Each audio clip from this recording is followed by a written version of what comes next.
Welcome to the Nonprofits. Story number 3 this week is from a place that at one time I called home, Colorado Springs. Apparently, there's some white supremacists there that don't like it when other people come to see them at home. Stephen Harder, what's the deal? Well, white supremacist Nick Fuentes faces battery charges after he allegedly pepper sprayed a woman at his door, shoved her to the ground, and broke her phone. After his toxic tweet, "Your body, my choice," went viral, Nick was doxxed, and his home has since seen an increase in unwanted traffic. 57-year-old Marlo Rose was one of those unwanted visitors.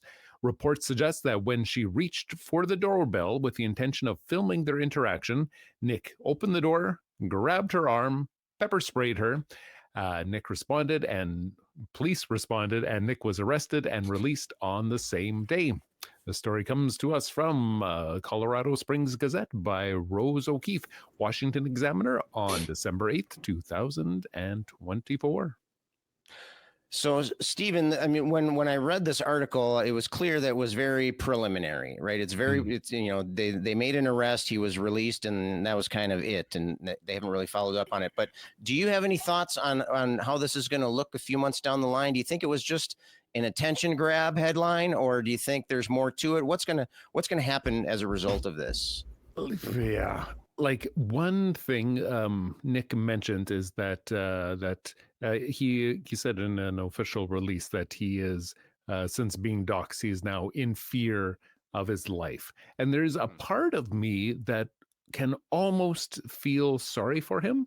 There's a strange kind of pity that wants to creep up in me for someone who is so used to living in his privilege, experience even a moment of fear. He has been spending so much time spreading hate and just making others feel unsafe, and other people feeling very empowered and feeling very safe. But it's hard to believe that this will actually lead to any type of real consequences whatsoever. If you look at that Rittenhouse character, right? He did things that were far worse, and he was still able to walk away free, and for some people walk away a hero. And I can't see Fuentes doing anything other than skating by as well, unscathed, untouched, and who knows, maybe he'll run for president one day. Let's hope not. Jonathan, I want to go over to you for a second. Let's call it irony here, call it schadenfreude, call it whatever you want. I consider myself to be a loving and thoughtful person, but I have to admit, I still found myself smiling a little bit as I read this story. What is it about this guy that makes this story just so delicious? Well, other than his misogynist and white supremacist, bigoted, basically nonsense, I think he needs a bit of parental guidance. The way we got it in the 60s would be good.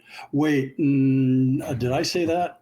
That's a little evil of me. But straight out of Proverbs, man. Sorry. I did not mean to call the snowflake a fearful wimp of a toddler. He's a grown man-child after all. And I still don't understand what is with the wimpy use of pepper spray. Are his hands broken? Not that I can advocate violence, but you don't have to be a pansy about it. I was just going to say, John, are you saying he should have punched this woman? Hey, what are you like, saying? Oh, no. If he wanted her off his property, he could have, called the cops. But to pepper spray somebody, use a chemical warfare is a little bit of a, that's kind of a coward's way. But in fear for his life from a itty bitty woman. And I'd say to him, okay, Petunia, the nasty little old woman has gone now. You can stand up and take your thumb out of your whittle mouth. It's like this guy, fear for his life. Jonathan, what do you really think about this here? Just quit mincing your words here. Okay, I'm done with the humor on the toxic masculinity side. I hope she does sue his misogynistic reproductive organs off him. He's, but I don't think that's going to really go anywhere either. I'm with I'm in the position of saying that I'm with Stephen. Nothing's going to come of this. He might get a few good videos of it for whatever nasty group of people he's, bullshitting. But, it is true, though. It was fortunate she wasn't visibly hurt from being shoved into the concrete. I mean, usually when police do that, there's stuff broken, so it's like, okay, that shows me that he, didn't actually hurt her that much. That's a good thing. I think that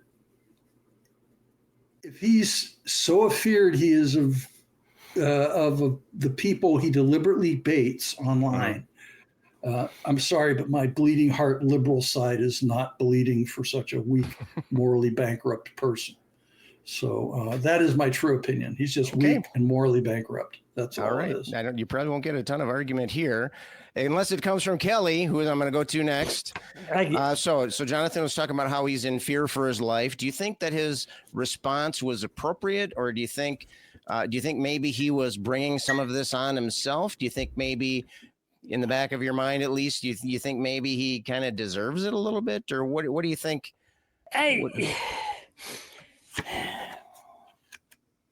Well, if you're going to mouth off to people and you're going to mouth off about groups of people, you can expect others to push back at you. And unfortunately for Mr. Fuentes, the legality of the front door puts him in a bad spot because it's still considered public space. And if the person isn't really posing a threat to you, I had to read several articles before I could somewhat piece together exactly what happened, but apparently 57-year-old activist Marlo Rose, and now I don't want to say she was a little old lady because she was younger than me for one, and she might have been 6'5" for all I know, but she was filming outside of his house, and for several minutes, he was watching her film. And as he was watching her, he was getting more and more paranoid. And she then went up to ring the doorbell, and she raised her hand to do it. But before she could, then Nick pepper sprayed her, called the police and knocked her to the ground. And then there was another woman who just happened to be driving by who saw the whole incident, and she called the police due to the violent nature of the attack. And police also wrote into their report that Nick became uncooperative during the investigation and refused to answer some of the questions. So he made himself look even worse to the cops. If he was really in fear for his life, wouldn't he have called the police in the 10 minutes that the woman had spent outside of his house filming the house? That seems like what I would do anyway. So yeah, I don't think he really was fearing for his life. I think he's using that as an excuse now. Right. Let's jump over to Stephen for a second here. Let's continue on with what Kelly was saying, but let's look back at ourselves. We were talking actually in the last section about a little bit about self-reflection, about how important that is. So let's look at our own reactions here. We've seen, I think it's safe to say that we all have strong opinions about this guy, but we're professing to be skeptics here. So we need to check ourselves. Do you think that the way that the four of us have reacted is appropriate? Do you think we're being maybe self-indulgent and petty, or, do you think that he's got it coming? Do you think that we're acting appropriately? Yeah. I think I gave myself permission to be a little petty on this one. No, hey, I'm not implying any kind of judgment on that. I'm just, sparking up a little conversation here. I believe in this scenario, we're punching up, right? We're not taking shots at someone who is down and out. This guy has been getting away with all kinds of garbage. But for myself, I know that I need to say, okay, why, what just want to say that this is wrong because I don't want to like this guy. But like, so a woman went up to his house uninvited. And like I had to look up, okay, well, like what is the jurisprudence of, a stranger coming up to your property and like what would I have done, right? And like ultimately it all falls apart. Like this guy doesn't have any good reason for doing this to anybody other than just being obsessed with his own privilege and wanting to exert his force against somebody else. Particularly like a I've woman. got Jehovah's Witnesses. You going to tell me that the next time a Jehovah's Witness comes to my door, I'm going to be able to grab them by the arm and pepper spray them? Get the fuck out of here. That's not how we operate as a society, unless you're an entitled piece of shit. Only if he stands around filming your house for 5 minutes before he goes to ring the bell.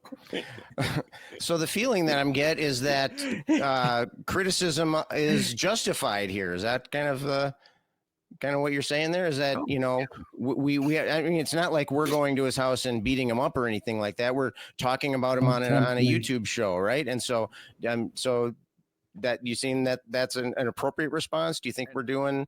We're reacting appropriately. He wants people to talk about him, right? And especially if he can be painting himself. He makes a lot of money. Yeah. And especially if he can be painting himself as the victim here. Oh, yeah, absolutely. But if an entitled guy wants to paint himself as the victim, then I think he does need that wake-up call. Okay. All right. But again, the more likes and clicks and comments, if he gets all these negative comments, that drives the algorithm, and that also makes him money. So, he's going to end up making out on this. So, but, so he may have put that into his calculus as well. Sure. Yeah. I suppose then he can also point to, to the reactions and to the hate coming at the quote unquote hate coming at him and that kind of stuff. Kelly, I want to talk to you a little bit, and I want to get your perspective on how do you think this is going to play out in his community? Okay. We were just talking about how we're reacting. And Stephen was implying a little bit that maybe he is trying to trigger something, maybe trying to get a little bit of attention here. How do you think that's going to play out? Do you think he's going to be seen like a persecuted martyr of sorts, or do you think, as Jonathan suggested, that he's just being a little whiny baby? I mean, is he champion of liberty and free speech, or just bad guy getting his comeuppance? He's got his followers, and they would back him no matter what he did, let's face it. So yeah, I don't think that they're gonna like abandon him because of this, but it's a good thing though to put into perspective. This is a man in the prime of his youth, and he was scared shitless by a 60-year-old woman because she had a freaking telephone. I mean, that is so manly. And who is this guy's audience? They're a bunch of young men who are really into being manly, right? That's why when he says misogynist things about women, they still back him because they are like that too. So he's setting this an example for his crowd of basement dwelling incels. But by the way, he really does live in his mother's basement. I don't know if anybody was aware of that, but he really does. I don't know if that's relevant. My 30-year-old son lives in the basement. He doesn't live in the basement. He lives upstairs. I'm glad he's there. I really appreciate him. But if you look back, if you think about the people who follow him, this is not a good look to those people. But it's like if you want to believe somebody is somebody, you kind of overlook that stuff. I mean, look at it. Take Christianity, for example, and how many Christians overlook the slavery in the Bible or the massacres in the Bible. If you want to believe something is right, you just kind of brush all that stuff off. So I disagree. I think his followers will say, hey, he put her in her place. She got what she deserved. Good on you. Yeah, exactly. I think it would. Yeah, I don't automatically see it as like a sign of weakness.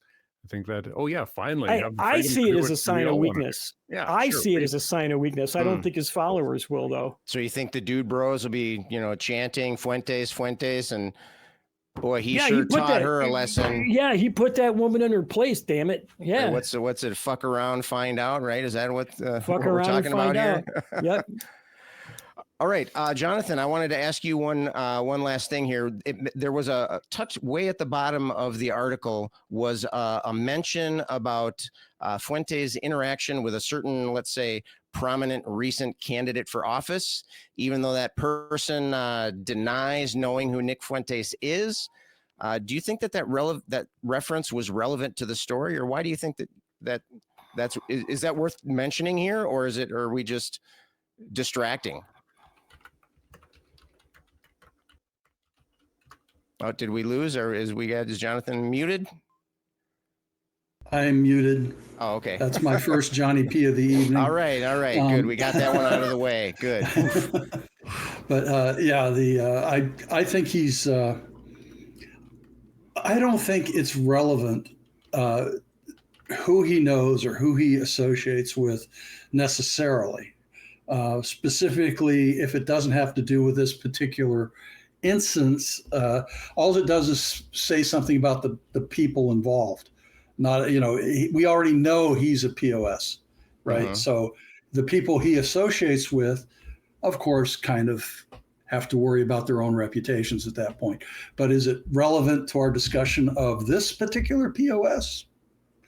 I don't think so. I don't think that, even though I think it does describe something about the person he had dinner with or lunch, I don't remember what it was, and the person that was originally invited to do that. It all speaks volumes about them. It doesn't, and that's a whole nother story. That's a whole nother show. But it's as far as what that does for Nick Fuentes is that it just makes him even more popular and gets him more money, or even more hated and gets him more money by being hated. So, it's like, I can't help but boil this down to the dollars, people, I think a lot of people are jumping on the bandwagon to make money. So you think it's any advertisement is good advertisement kind of a thing, or Just any spell the publicity is name good right. publicity, Yeah. right? Okay. Yeah. All right. Spell the name right. I have one question for the panel here, and I think we're going to just go down the line here. We'll go Kelly first, then Jonathan, and then Stephen. Here's the question. Will events like this or things that happen like this, are they going to encourage hordes of old women to go harass young men in their homes? Kelly, go. We can only hope. Damn it, we can only hope. That would be so awesome. I would love to see a horde of women show up at Nick Fuentes' house. Yeah, that would be incredible. I would love that. I don't know if it will do that, spark that up, but yeah, that would be just fucking amazing. All right, Jonathan, John, what are ahead. your thoughts? What do you think? Is I know a couple of people around here, 80-year-old women who would love to go find this guy. And I would guarantee you that they wouldn't be pushed down so easily. So I would just love to see it. It would be so funny. I might ask them if they want to do that. Let's charter a bus. What's that? Charter a bus. Let's fill it up. Drive them down. What was it? What was the counter tweet? Your house, our choice. There we go. There we go. Charter a bus. Interesting. Yeah, there you go. I think I can think of a few other people we can charter a bus to their house too while we're doing it. Oh yeah. Okay, we might be crossing the line here. I'm not mentioning names. I'm just saying if we're going to charter a bus. Yeah. Okay. We might as well use it while we got it, right? Yeah. I'm not saying anybody here would disagree with you, Kelly. But I think that might be a good place to stop. So thank all of you for watching us and for listening to this story. And if you want to hear more from the nonprofits, just click on the link. It's all you got to do. Just click it.